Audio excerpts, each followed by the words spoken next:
A Texas bishop is expanding the traditional Latin Mass, and his reason is not politics. It is the salvation of souls.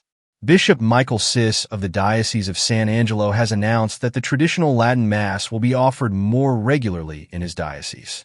So, what exactly is changing? And could this be the beginning of something bigger? Father Ryan Rojo, the diocese's Vocations Director and Director of Seminarians, announced the news. Starting Sunday, August 30th, the Mass according to the 1962 Missal will be celebrated on the last Sunday of every month. The location will be St. Anne's Catholic Church in Midland, Texas.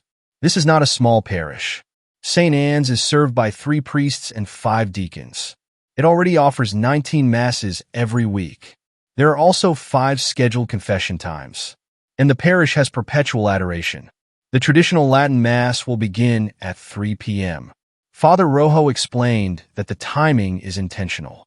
The hope is that Catholics from across West Texas can make the journey. That includes people from Lubbock, Amarillo, and El Paso. It could also allow Catholics from southeastern New Mexico, including the Diocese of Las Cruces, to attend. But Father Rojo made another important point. He called this just the beginning. The diocese is still discerning how to provide for Catholics who want the older form of the Roman Rite. Other priests will also begin learning the Mass in the coming weeks and months. That raises an interesting question. Could the provision eventually become more widespread? Bishop Sis has not generally been identified with the traditionalist movement in the same way as bishops such as Thomas Paprocki or Salvatore Cordileone. But he has consistently sought to serve Catholics attached to the older liturgical form. In fact, there is an important history behind this latest decision.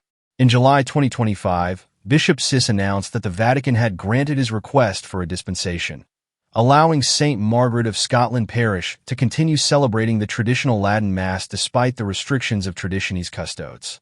That dispensation was believed to be the first of its kind granted under Pope Leo XIV. At the time, Bishop Sis explained that the decision was intended to promote a fuller appreciation and acceptance of the liturgical books renewed after the Second Vatican Council. Now, 1 year later, the diocese is taking another step. The traditional Latin Mass will be offered every month. And the stated motivation is remarkably simple: the salvation of souls. So, what do you think? Is this simply a local pastoral decision?